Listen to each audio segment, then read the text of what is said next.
Americans. Welcome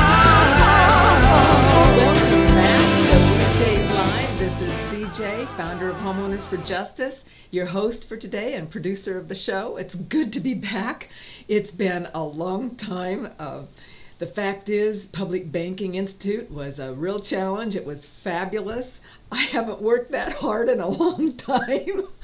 I'm getting up early. I'm staying there late. I'm commuting an hour each way, day after day after day. But I'm telling you, it was worth it, well worth it. It was a fabulous conference.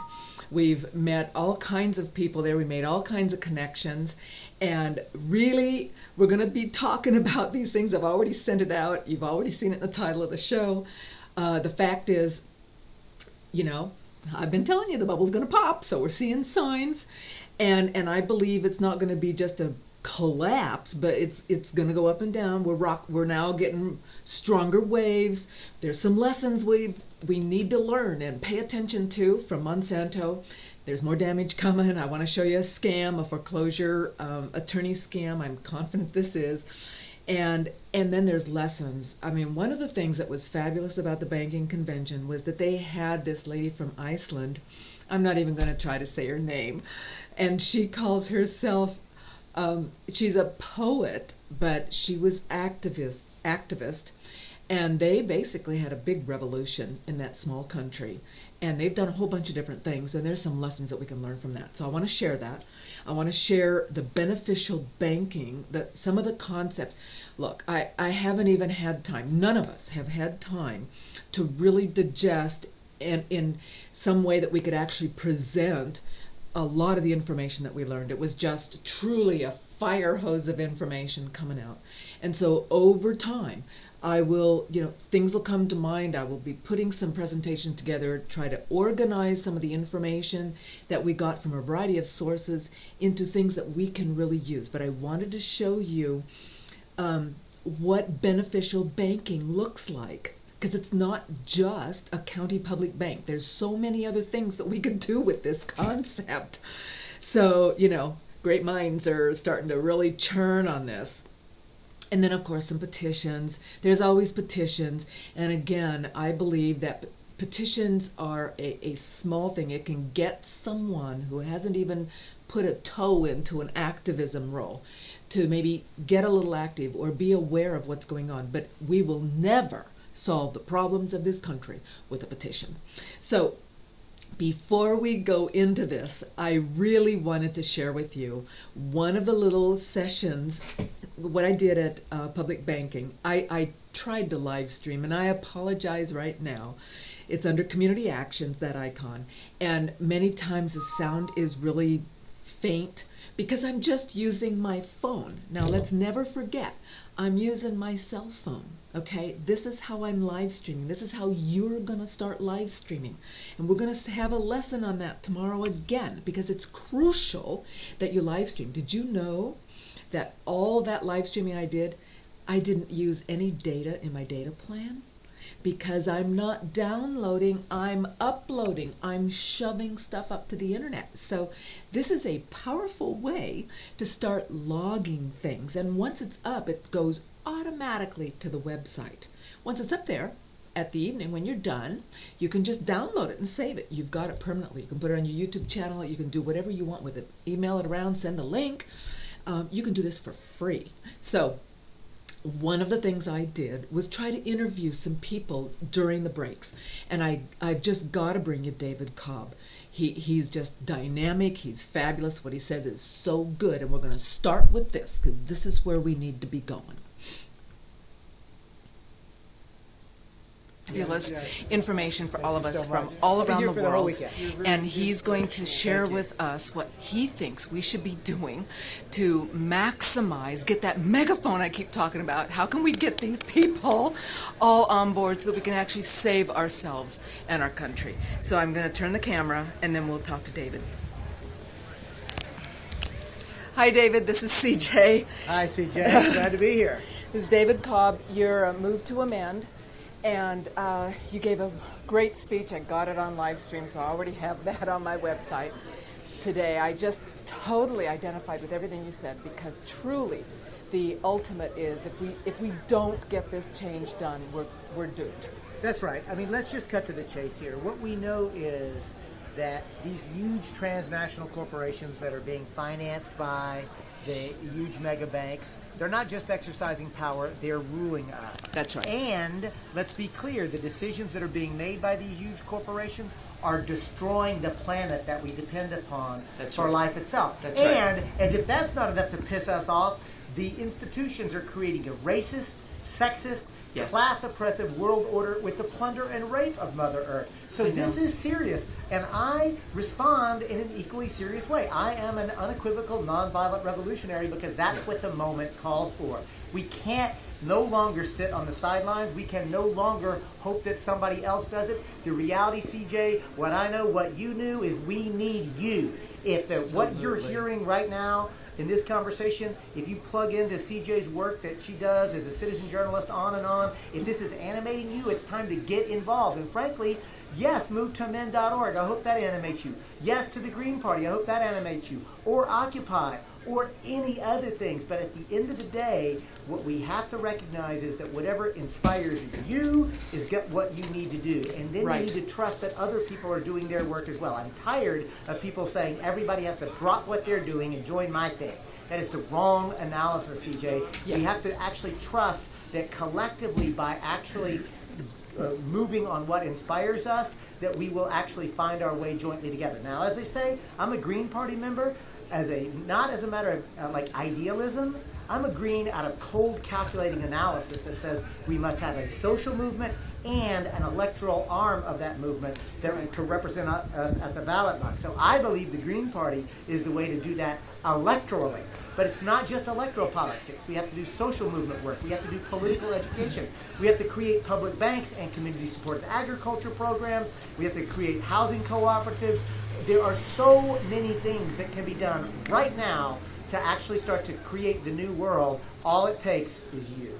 And the other thing I saw and have been talking to, I have some, we're trying to fight fraudulent foreclosures, and I have people that are working with me, and we're trying to raise awareness, and we're trying to get criminal prosecutions, for Pete's sake, and that's turning out to be pretty hard to get. Well, CJ, let me just underscore again, the reason that I and other Greens say is we have to have an electoral arm for it, because it doesn't matter that you can create the factual body of evidence that shows that a criminal prosecution ought to be initiated and that a conviction would follow. Unless we actually control the apparatus of the state, we can't actually control the state. And we're not. We're not controlling. That's why. Let me be clear about something. Principled liberals have been lied to and sold out by the ruling elite of the Democratic Party, who are basically carrying water for and under the control of the bankers in Wall Street America. But you know, CJ, there's a corollary to that. Principled conservatives have been lied to and sold out by the ruling elite of the Republican Party, who are carrying water for and doing the business of Wall Street America. So rank and file Democrats have been lied to, rank and file Republicans have been lied to, and honestly, for me, I say, like, you should look at the Green Party or the Constitution Party or the Libertarian Party. Look for other political formations that are actually independent, and that's where you'll actually find the opportunity to have real meaningful conversation. I agree. And I'm also thinking, because I went to the March on Monsanto. See, here I am in foreclosures, except that turns out it's just one of the many tyrannies. They're fraudulently taking our homes. All interconnected, CJ. They're doing the chemicals. Genetically mutated organisms is a function of Wall Street America. And is what passes. You know what? It's not even mainstream media anymore. It's corporate media. The corporatization of the media, the corporatization of our healthcare institutions, the corporatization of education, the corporatization of our very culture. And again, it is interconnected. We need a democracy movement to democratize politics, economics, our social institutions. And once we actually free ourselves and liberate ourselves from the two-party system and the idea that we can only do things that we are told we are allowed to do by that two-party system, an entire universe of what to do opens itself up. Right, and so when I went to the March on Monsanto, I printed up only about 60, but like 600 people showed up, and so I ran out real quick, but they were little statements about homeowners for justice and all the various tyrannies, and they're looking at me like, really?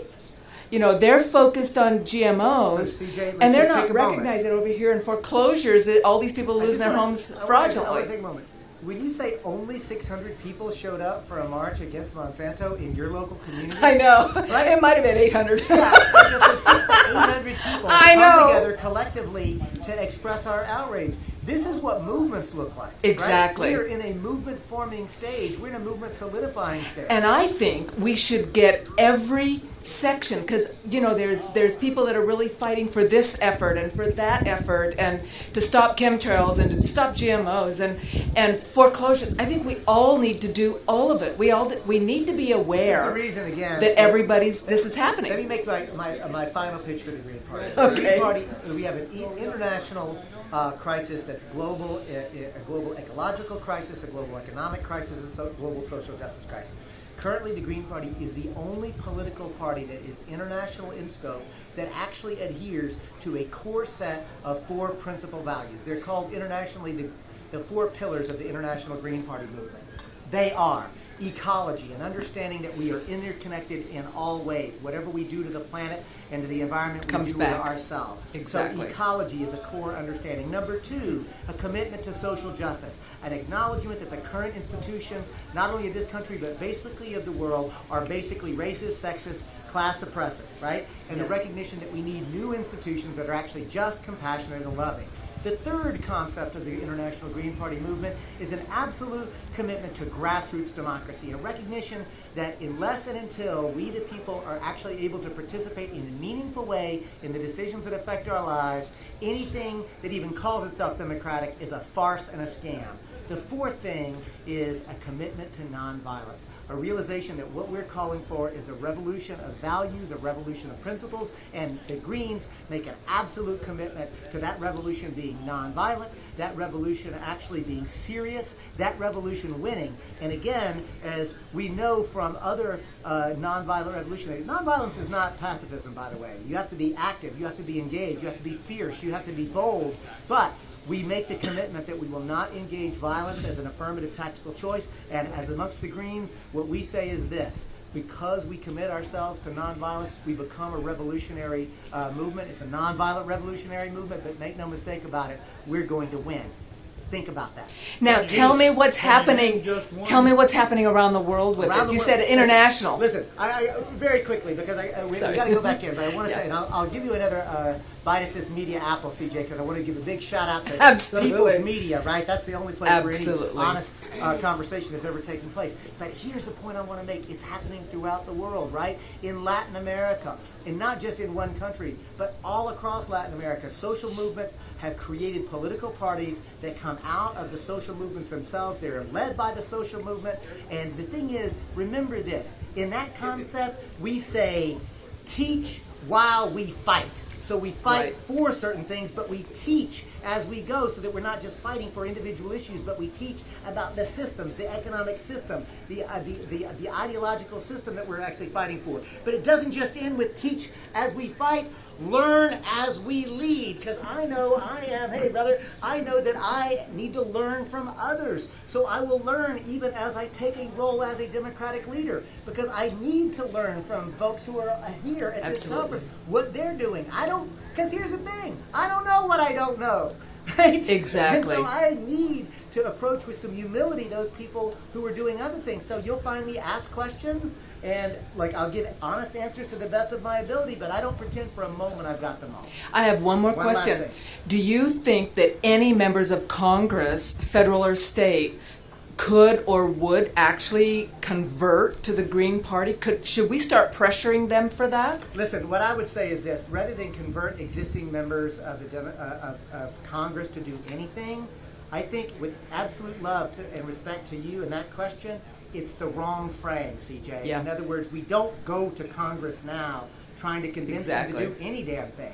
What social movements do is engage one another in conversation. And Wade walks up and hears this, and then Joan hears it, and then Julia hears it, and Jim hears it, and we get involved in conversation, and then others walking by hear it, and our conversations become so loud and powerful that no longer are we trying to convince them of anything. Right. They are coming to us because they're afraid of us. We're changing the game. We're changing the game, and so that's what I'm saying. I don't actually think about lobbying Congress right now. Right? Right. I think about what can I do where people live, work, and play to inspire them to get active. You couldn't get in because the lobby rooms are stuffed with the banksters' lobbyists. We already know that. We'll do it Thank again. you. Thank you so much. All right, bye-bye. Great.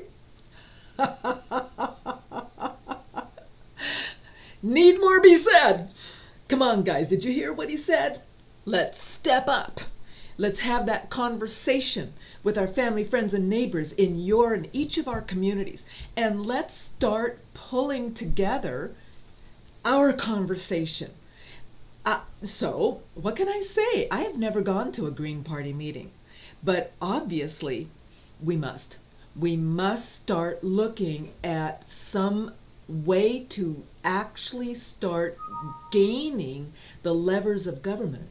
You know, here we are. We're all, right now, we're all outside, we're all begging, we're all signing petitions, we're all screaming, we're all marching in the street, you know. Oh, and by the way, here's a whole long list of tyrannies. I can't even keep up with the articles. There's just too many. So I just made a list of these because I'm not going to talk about them I'm laughing, but it's just outrageous.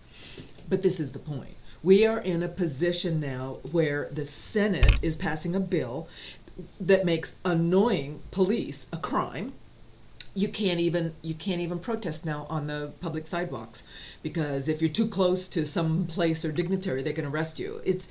We are losing our freedoms right and left, and it is imperative that you and I and the people that care about the people get in a position where we can make these changes ourselves. The senators aren't going to make the change. This is the trouble. They're all bought off. Like he said, the ruling elite in each of the parties right now, in the Republicrats or the Democrats, whatever you want to call the one party with two fake sides, they've sworn allegiance to the banksters. They have crushed all the dissent in their parties and the people. So I agree with him. I think that we must rise up and have the People's Party, whether they call it the Green Party. Now in Iceland, he said that before we heard more from the lady from Iceland. And she actually they set up a new party. They called it the Pirate Party. I'm not sure we should use that word. It means better and different things in their language. But we've got to do something. He's absolutely right. It's not enough to just march in the streets or to just sue these agencies or to do, because these are some lessons we're going to be learning and zipping through today. But we must seriously start considering how we're going to take the offices. Got to take the offices. So okay, quick. More signs of tyranny. You probably heard it was just brand new news today that I'm aware of it. There's a secret court order from the Department of Justice, Eric Holder again, and Obama, got a judge sign off, and they are now collecting every day all of the phone calls of all of the people in this country. The issue, the commentary is on Verizon. I'm a Verizon carrier, so that means that it's almost 100% guaranteed that every call I make on my cell phone to everybody, or you call me on my cell phone, is being logged. And the NSA and the Department of Justice have that data. So and it's most likely that they're doing it on all the carriers. This was just leaked. And of course, it's been totally top secret. Thank goodness for leaks and whistleblowers. And yet, of course, now you'll notice, of course, these are documents that have proven that the CIA drone strikes kill unknown people. They are literally creating, if you wanted to create terrorism back, that's exactly what someone said in some little video I watched, that they will randomly just kill somebody in a village. Well, that just turns the whole village into an army of terrorists back. Are you kidding? This is outrageous. Well, how would you feel if they just, sent a drone into your house and killed your family? You and all your neighbors would be outraged and wanting to fight back. And so this is truly outrageous. Monsanto, of course, can't explain, gee, how did that GMO wheat get there 13 years later? Which is causing, you're going to see Japan, we talked about, now Korea, European Union, they don't want this genetically modified wheat in contamination in their crops and all the stuff they're ordering from us, and so they're going to stop ordering. So this is going to break the farmers. This is truly national issues, and it's completely out of control. And then, of course, they just jail whistleblowers. We already knew that. You know, somebody gives a whistleblower on the central bank, all the corruption in the central bank, and Eric Holder arrests her. It is just insanely outrageous. That's why I wanted to play David's call to action.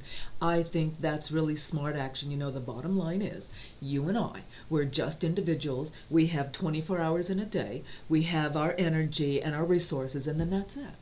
And so we must use that as smartly, shrewdly, wisely as possible. So before you take on an action, I'm starting to, I have been, I think, but you know, it's now in my mind. Before I commit to something else, it's going to have to stack up. I have to sit down and take a few minutes and start prioritizing.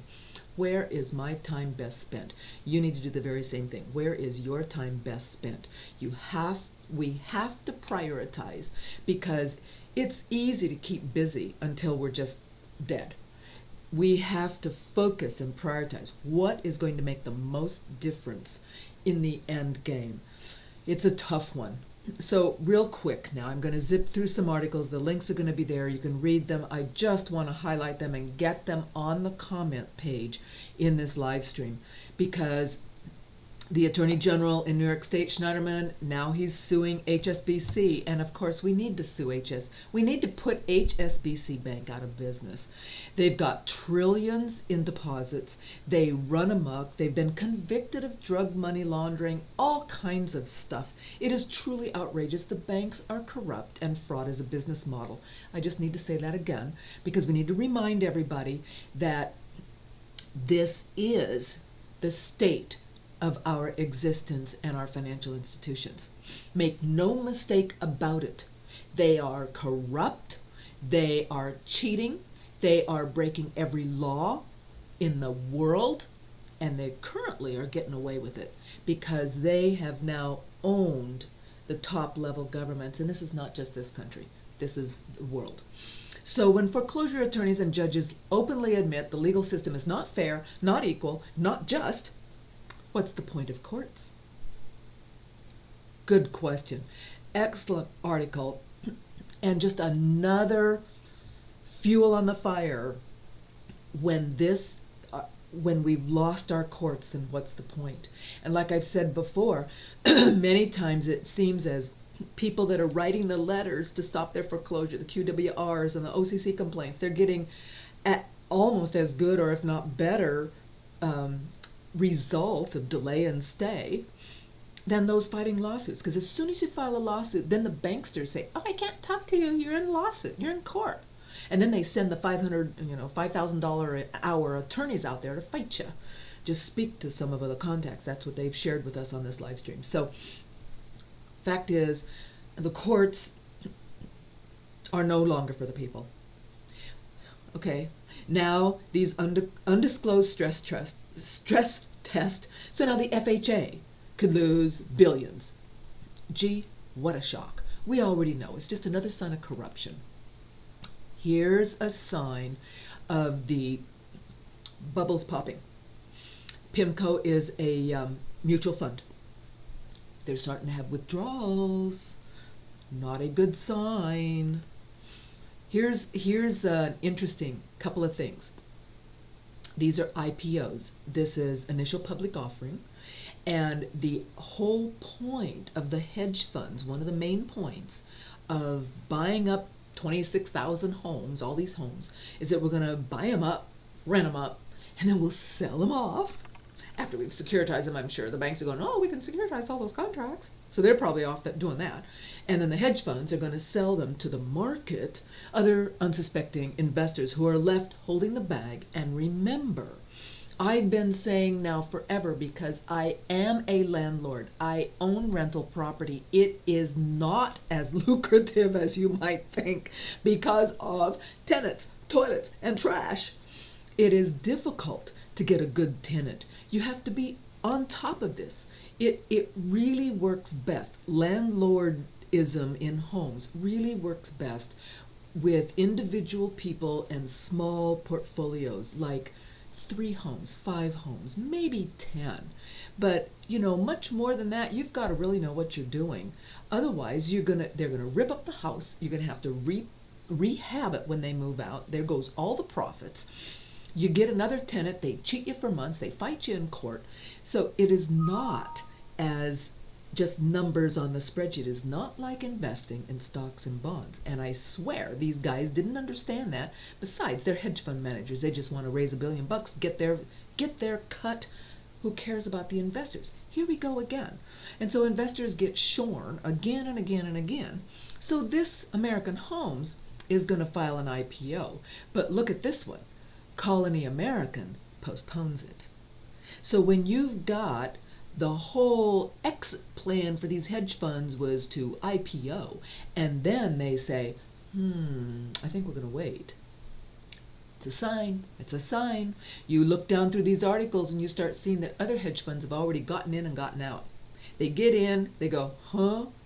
They learn real quick about tenants, toilets, and all that trash. Now I got to hire a cleanup crew? Oh my goodness.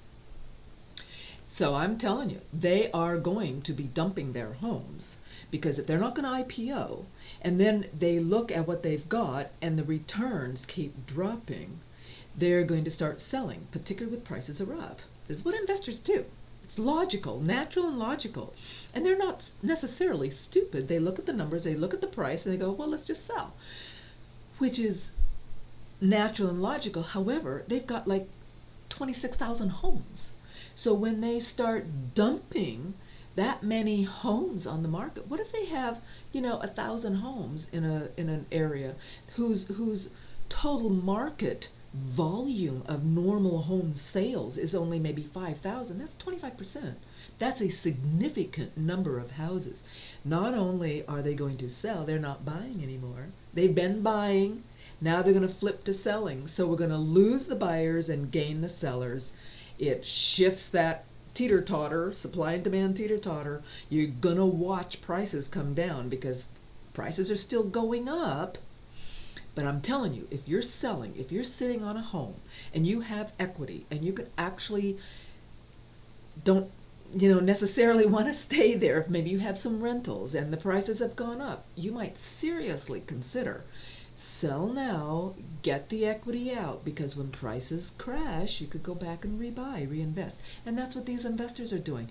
But I'm concerned, I'm highly concerned, that even if each hedge fund is not that big as a group, as a herd of elephants, once one starts stampeding, the others are going to start stampeding, and pretty quick it's, you're going to have a significant shift from buyers to sellers, and that's going to make enough difference in the market that we will note and people will note, and it will push more people back underwater. It is not going to be fun. Sorry. You just have to know this. I feel it is my duty and responsibility to tell you what I see and what I understand, particularly as a broker in real estate. I've got years of experience with thousands of clients. I've sold hundreds and hundreds of properties. I can analyze them all over this country. It is not difficult to do once you understand how the dynamics work and how buyers and sellers work. Because in this country, the mentality is the same all over the country. It's just maybe a little different area. And you can get the data. It's not difficult to get the listing data and the sales data. And the issue is these bubbles have been driven by the investors and cheap money. So now here we've got another article, another bubble popping, because this guy has been following 3 large private mortgage bankers. And what mortgage bankers do is make loans, and they have staff. They get paid when the loan goes through, and then they place the money, everybody gets paid. They, just last week, and just last Friday and this last Wednesday, they have laid off all of them, 25 to 50% of their staff. Okay, now that's scary, because these are the intake, processing, underwriting, document drawing, funding, post-closing. These are actual people. These were real jobs. These jobs are now gone because there's not enough refinances and mortgage applications to buy, because the mortgage loans criteria are tough. They have shifted these years of foreclosures and short sales, which we're still experiencing because they're not listing them, but they're still foreclosing. Those folks can't qualify for a loan, so they have to rent. It's just a massive manipulation of the real estate market and of people's lives and homes, and it's a destruction of wealth that I see happening. It's sort of like a slow-moving tsunami. It's coming in and it's coming in, and you know, when you watch the video, I've never, thank goodness, been on the beach with a tsunami coming in, but you see some of these videos, and these waves just keep, you know, the push, it just goes and goes and goes and goes and just doesn't quit, and it goes far further than you would ever imagine. That's where we're at. This is going and going and going and causing more and more disruption. This is why I wanted to bring it to your attention. Okay, and here's another little article about the world's economy as a ticking time bomb. Duh. And you can read the article, and the fact is they're waiting for the next crisis. Of course they are. And what they talk about in this article, though, this is why I wanted to bring it to your attention. Because they say, they call it the dance. Many financially sophisticated investors and bankers will say privately they agree. It's just a matter of time for the crisis. And so why do they do it? Well, they act. Everybody, the economists, the bankers, and look, even this article, you got to read these things with the understanding, and that is, it says, returning to the real world, if these involuntary fiscal movements are the problem. Did you hear that? Involuntary? Involuntary? Give me a break. This is the problem with these articles. This is not an involuntary move. This is a planned boom and bust cycle. They boom and bust, boom and bust. And the only reason that we have these boom and bust cycles, the only reason is because they, the private bankers, have been given the absolute privilege, the people gave this privilege to them, of creating money out of nothing. Nothing. Zero. They create this with a stroke of a computer key, with a click of the keyboard, and now they have another $1 trillion. And that privilege is what you and I and this whole world must grab back and say to the banksters, stop, we're not going to use your money anymore. You've misused and abused that privilege. It's over, and we're going to do that privilege, and we're going to take that back, and any interest that comes out of that goes back into the public pot for the community good. And oh gee, banker, you're going to have to go get a real job. Go get a real job. Stop creating money to the quadrillions so that you can buy off the entire planet to control the people. That is the point. So make no mistake about it. Public funding, the creation of credit for public good instead of private bankster pockets, will remove the boom and bust cycle. These are not involuntary fiscal movements, and I want you to really get that. And we're going to be talking about that. I'm going to harp on it because it's the whole point. If they couldn't do that, they would never have boom and busted real estate. They would not have boom and busted the stock market. They would not boom and bust the commercial cycle. They would not boom and bust anything. They couldn't boom and bust if they didn't have the ability to do that. And the reason they boom and bust is because it makes them more money. Duh! And now they've just figured out, hey, nobody matters. We're in a period of lawlessness. It's complete lawlessness. That's why we see all this crime and corruption. Because the agencies, the governments, the banksters, they said, what are the people going to do? And the people must rise up. We can change this. We can change this. Help me change it. All right, so lessons from Monsanto and the battle. The farmers are suing them over the pollution. So the next wave of farmer backlash against Monsanto has just been unleashed because of the pollution. They've got GMO crops now polluting non-GMO crops, and the world doesn't want to buy U.S. wheat anymore.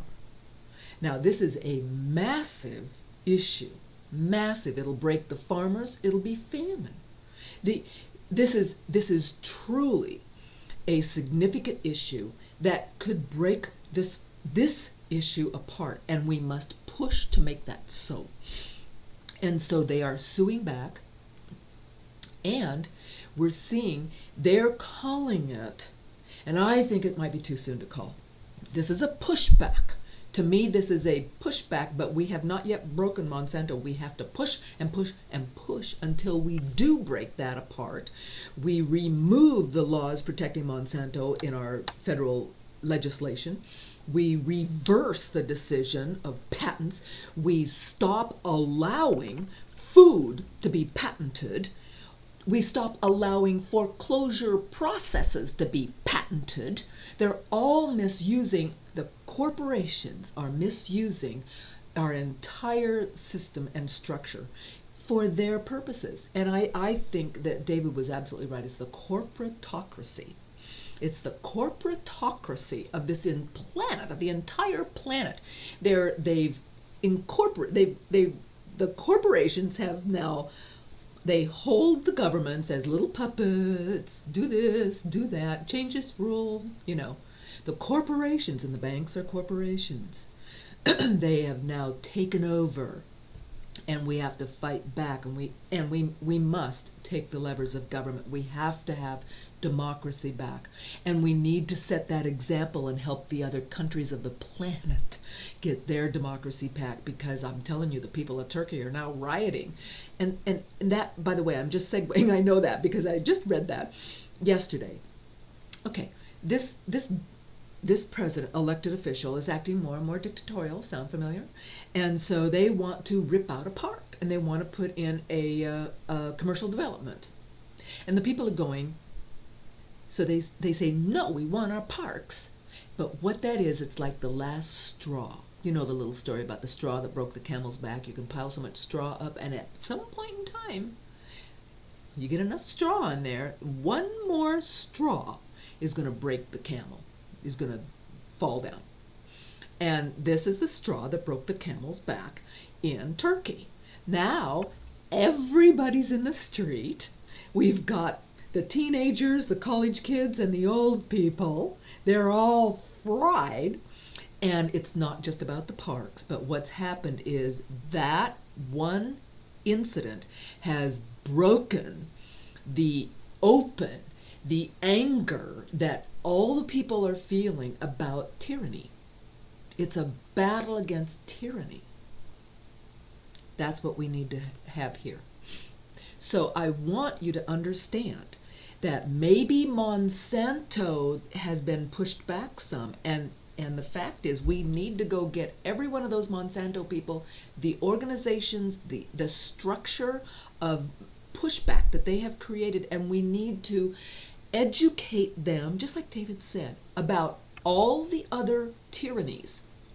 They don't necessarily need to follow live stream every day on it. They just need to know this is happening so that they can become more aware, and they can see, all the people need to see how each piece of tyranny fits in the puzzle. I call it like the facets of a black diamond. We have a diamond. The people have a diamond, and it's called the creation of credit to facilitate the transactions of goods and services. We gave that diamond, the authority over that diamond, to the banksters, and they have turned it black with their hearts of greed. And each facet of this black diamond is now corrupt, tyrannical control by a corporation. The people need to take that diamond back. We need to drain the greed out of it. We need to clear it up so it's beautiful again. We need to have that benefit for the people because it will generate untold wealth forever. There will be no boom and bust cycles. Why would there be? Because all the profits from this credit creation go back into the people, so it supports. It's a living, dynamic system, like pure water feeding the planet. So you got to understand, even worse than Monsanto, is the Obama super secret treaty, which will push the deindustrialization of America into overdrive. It will ruin all the governments. It supersedes all of our laws. It will override our ecological interest, our humanity interest, our rights, because what they're doing, it's called the Trans-Pacific Partnership. And basically, it allows megacorporations to use their own attorneys as judges, and the corporations can sue a government or an agency for any unfair market action. So if the corporation doesn't get the profits they think, or some other government agency is trying to negotiate a better deal and ruin their profits, they can sue them in this court and win. It is complete takeover of the planet. We must rise up against it. You've got to read this, and you've got to look at this article. There's 2 articles here. It's called the Trans-Pacific Partnership, Trade Negotiations. And if you thought that with Citizens United we'd hit bottom, you think again, because there will be no more democracy. They will sue everybody into oblivion. They will own everything and everybody. And this is truly one of the most scary things. It's been completely in secret, behind closed doors, and the only reason we know about it is because someone leaked it. Thank God for leakers. Let's encourage everyone to be a leaker, because without knowing this, we wouldn't even understand that we wouldn't even know this was going on. The contents of this are surreal and shocking, and prima facie evidence for how corporations are now the master puppeteers of our government. They want to control everything, and that is the danger of capitalism. Capitalism out of control is what we've got with the mega multinational corporations, where they make the money. They make the money, they get all the energy, they can do what they want. We need to stop that, take back the money creation to the people, and not allow, nationalize energy. Give me a break. Why is Chevron getting money? Why isn't the profits from the energy going into the people? That's what I think. You must hear of this other devastation that's happening. These are some of the scams and plans that these people are doing, and they will coach it in scientific exploration. The fact of the matter is this, and what really has struck me, and why I'm pulling this up, because you must know about it. This is breaking the planet apart. And that's not an exaggeration. I'm going to show you this. I'm going to play a little video of a scientist showing you the experiment of what this is doing. This is the actual HAARP in Alaska. This is what they are doing. These are devices that generate extremely low frequency sounds. Now, I don't know if you're very familiar with stories in the Bible, in the Old Testament, but one of the stories is the walls fell down in Jericho. And this is how the story went. The Israelites wanted to take over the city, whatever. And so God told them to march around the city once in the morning, once at night, playing these very, very low frequency horns. And they created these horns that were very long, and they give out really low sounds. And so the Israelites didn't know what they were doing. They just followed the law, the recommendation. So they marched around the city and blowing these horns. I believe they're below sound. We can't hear them. They're just blowing them. So you're not hearing sounds. I'm not sure about that. They did this. 7 days, walls fell down.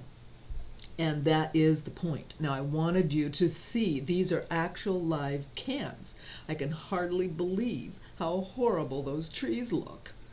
These devices are blowing these sounds so that literally the sound goes up and bounces off the ionosphere and hits the earth.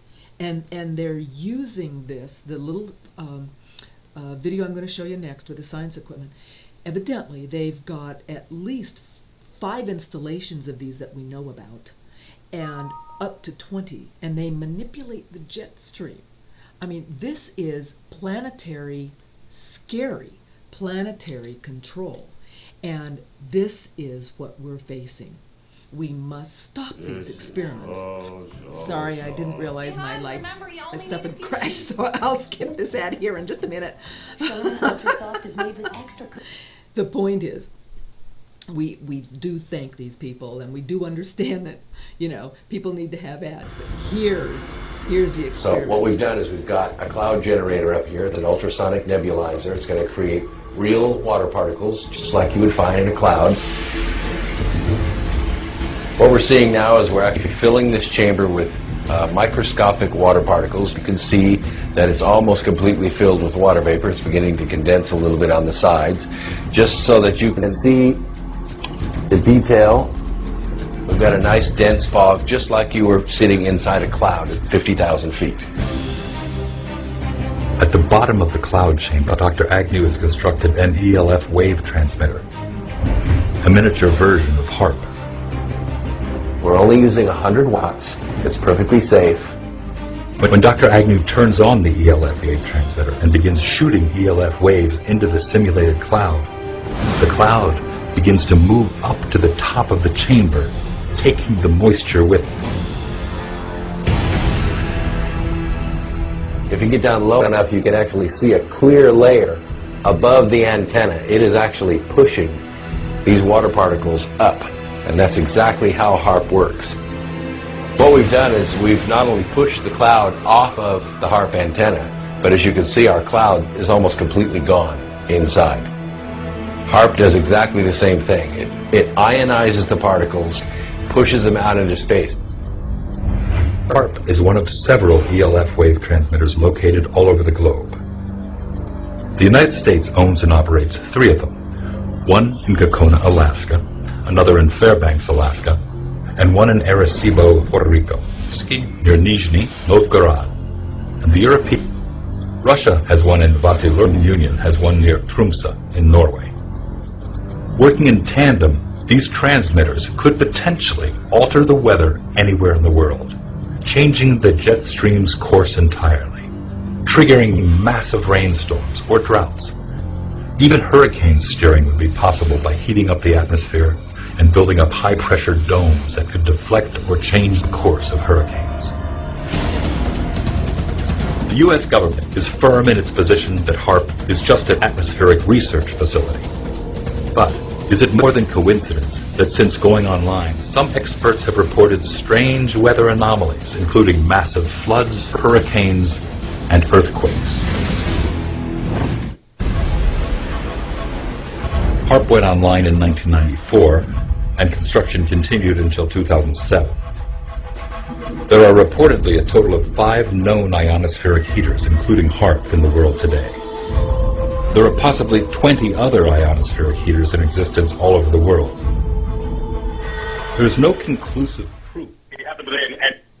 And now they go and talk about how this might have caused the Haiti earthquake. I want to jump ahead. You're welcome to watch that, because the bottom line is, note when this was put up. This was put up in 2010, and you know they're not telling us stuff, so it's hard to even, you can just figure out for yourself how many you think they've got, since we have no way of knowing.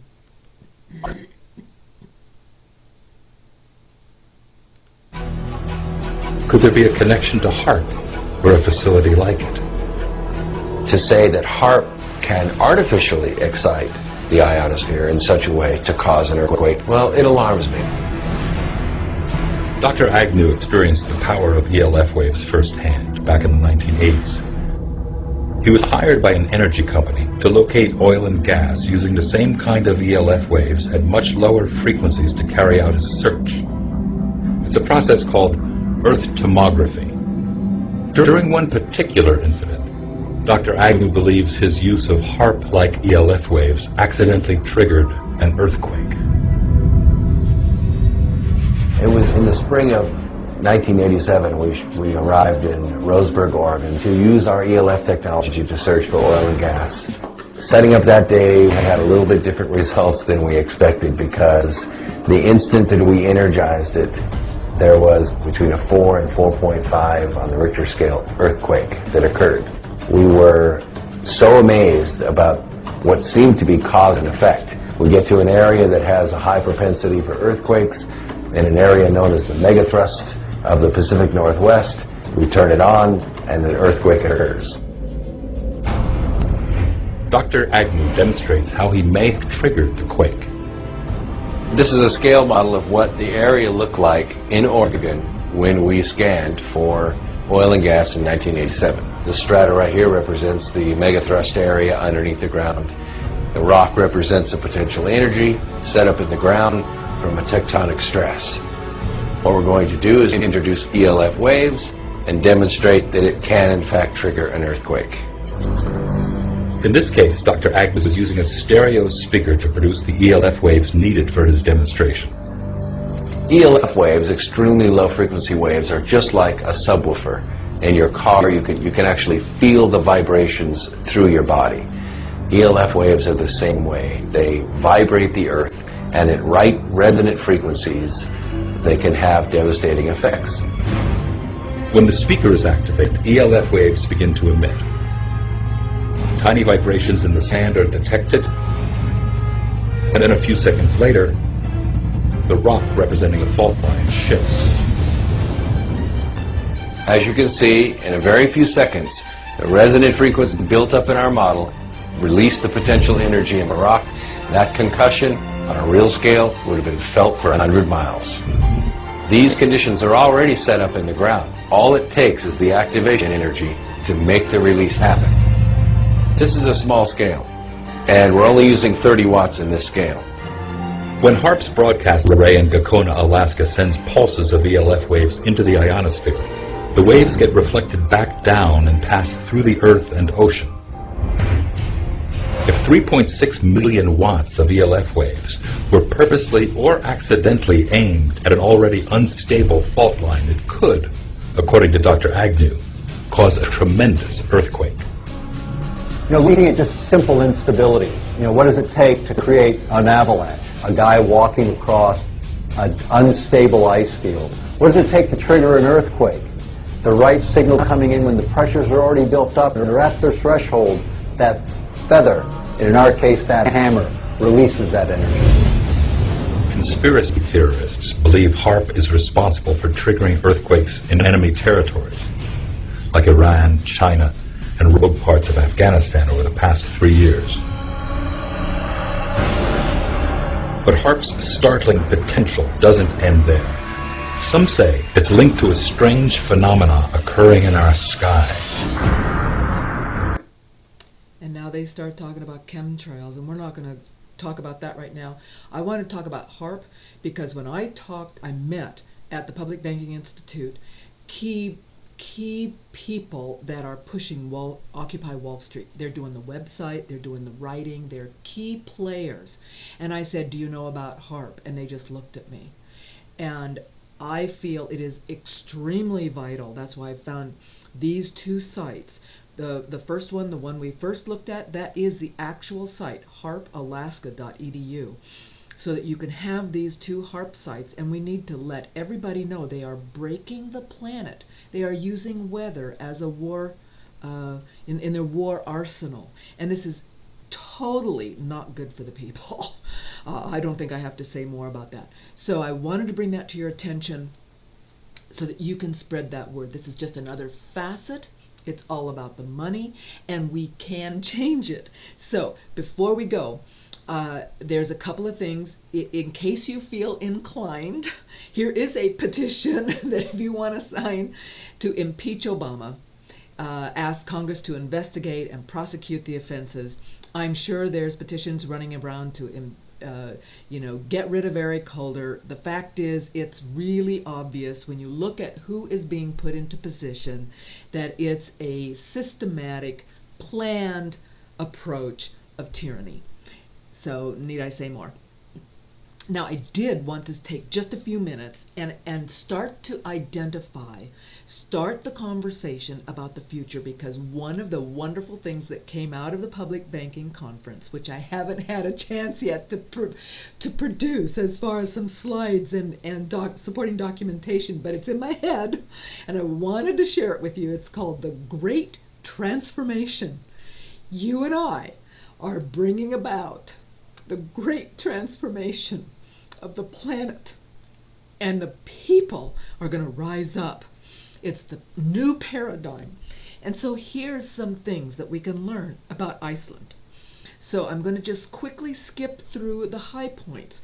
5 ways that we can expect and work to get this kind of a revolution in our country. And so the first thing they did, strive for unity. Another phrase that I've coined from the banking conference is the activism coalition. We need, just like David said, all the activists, we're already active in some facet. We just need to coalesce. We need to have a coalition. We need to just have a swirl of that information amongst each other, because you're going to be called to fight for one thing. Others are called to fight for something else. As long as we know that we're all basically on the same page, then we can actually get more boots on the ground faster. It magnifies everybody's voice. So, strive for unity, absolutely. Turn a few central demands into goals. So we need to think. And this was a question that was posed during one of the speeches. I'm posing it to you. I'm still posing it to myself. And that is, if you were given, a wish that would come true tomorrow, what is it that you want? What do we want? So think about that. Because, of course, I've been saying we want to stop foreclosures and keep people in their homes. Yes, but that's, if you will, just one of the skirmishes. That's just a battle. What is it that we really want? What's the end game? We want the money creation by the people, for the benefit of the people. Let's get to the end game. What wish would you want? What would you recommend? Let's start brainstorming this. Let's start thinking about it. Let's start looking to the future, because then when we know what we want, we can figure out how we're going to get there. And it's easier to get more people on board with 1, 2, or 3 items. By the time you have all these different facets, we don't want GMOs, we don't want this, we don't want that, we want to stop HAARP, we want this, we want that. That's it. Too many voices, too much static. So what is it that we want? So they figured out what they wanted. Let's see, where's number 3? 3. Be the banks. Duh. Even at the local level, we can take our power back from Wall Street by doing public banking. They're talking about a public bank and store all the tax revenue. I mean, there's just goes on, and I will be talking more about public banks and how they can look, the kinds of things that fall under public banking that we never even thought about. Be the government. Be the government. Number 4, be the government. Okay? Let's explore the Green Party. Let's explore how can we be the government. We're the ones that should be the government. Duh. Turns out, so one of the key activists and leaders in the movement, she's now in Parliament. That's why she was speaking at the convention. It can work. And then what they did, they crowdsourced a new constitution. They're a very young country, and it's a very small country, about 4 million people, and they've only had their independence, I think, since 1933. So, but basically what she said was that the housewives got together and they crowdsourced. They looked at all these constitutions and all these issues, and it was a new mindset. What is it that the people want? In fact, she was suggesting, others suggested, that our Constitution wasn't necessarily meant to be static for hundreds of years. They're talking about reviewing the Constitution every 10 or 20 years. Go back and look at it. Is it still meeting our needs? Did we get it all right? Do we have to edit something? Do we need to change things? It should be a living document. So let's think about that. These were very powerful things. And I'm still, in mull mode. I'm still mulling it, still thinking about it. I'm putting it out there so that you can mull it over and think about it. And I will do my best, especially next week, when I have some time, maybe over the weekend, to try to put some summaries together, organize my notes about these conferences and these speeches and the ideas that were brought to the front, the things that have now started to go through my mind because of the new thoughts I'm thinking. And you got to have this. So I want to end with this. This is beneficial banking. This is right now in existence.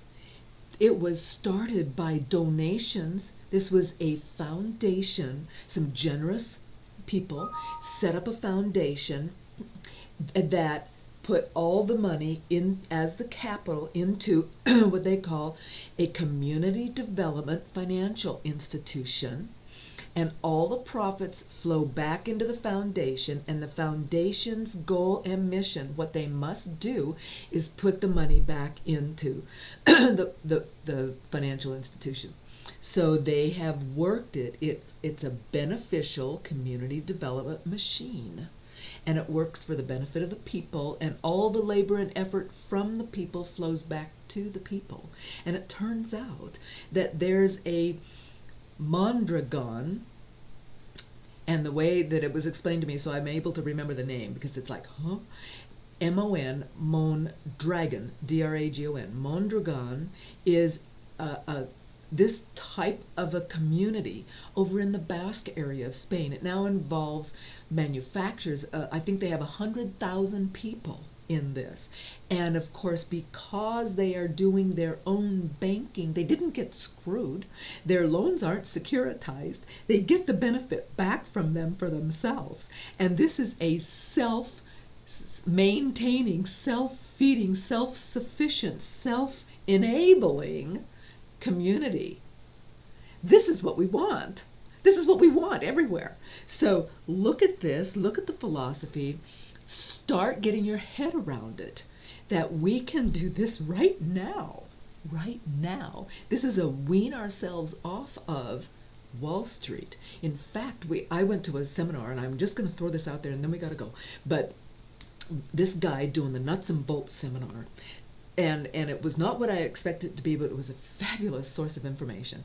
He's up with Redding, working at Redding in California, and the city desperately wants to get their money out of Wells Fargo. It's like, we need the money out of Wells Fargo, but we're too small. We don't have enough resources to create our own public bank. How can you help us? Can you help us? And what they are doing is, yes, they're setting up a municipal authority, and they're pulling their money out, and they're connecting with their local, regional, private banks and institutions to hold the money for them under the auspices of the municipal authority. So they can net some of the same benefits and effects and get out of the megabank. So this can work for cities, for counties, for states. We need to understand better how we can make these types of what I call sort of high-level proposals. These are concept proposals to everybody. We need to connect with donors, with generous people. I'm struck, wasn't it just a few months ago that I became aware, and I think I've said it on the live stream, it's hard to remember now with so many, but there's several ultra wealthy individuals that have committed to putting half of their wealth into charitable causes. This is the best charitable cause because it's self-funding and self-feeding. You don't just give the money away. You don't just teach people, you just don't feed them a fish for the day. You teach them how to fish. You don't just give the money away for the project.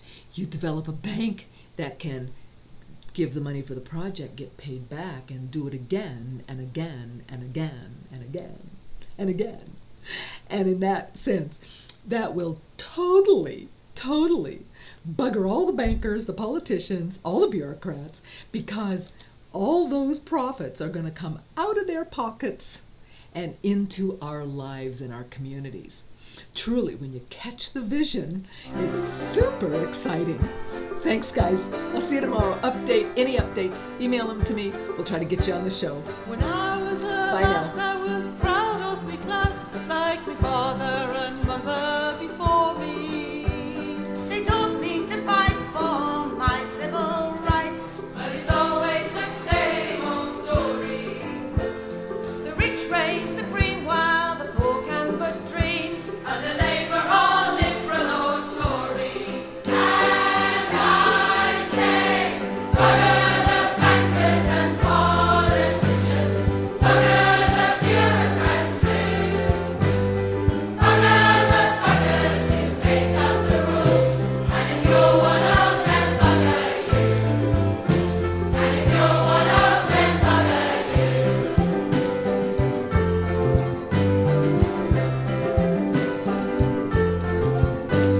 The system is bent and the money's all spent. We're murdered from every direction. The workers get taxed while the wealthy relax. With nary a moment's reflection. Where there's brass, there's muck. And they don't give an arse. There's a program against insurrection. And I say, bugger the bankers and politicians. Bugger the bureaucrats too. Bugger the buggers who make up the rules. And if you're one of them, bugger you. And if you're one of them, bugger you.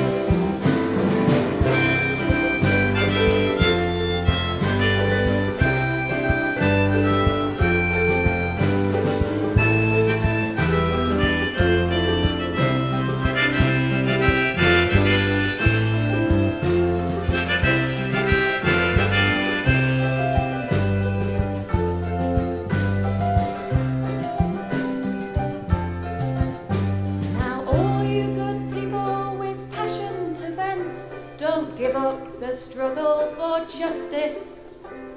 But I've done my time on the protesters' line, and these days I show my dissent. By loitering women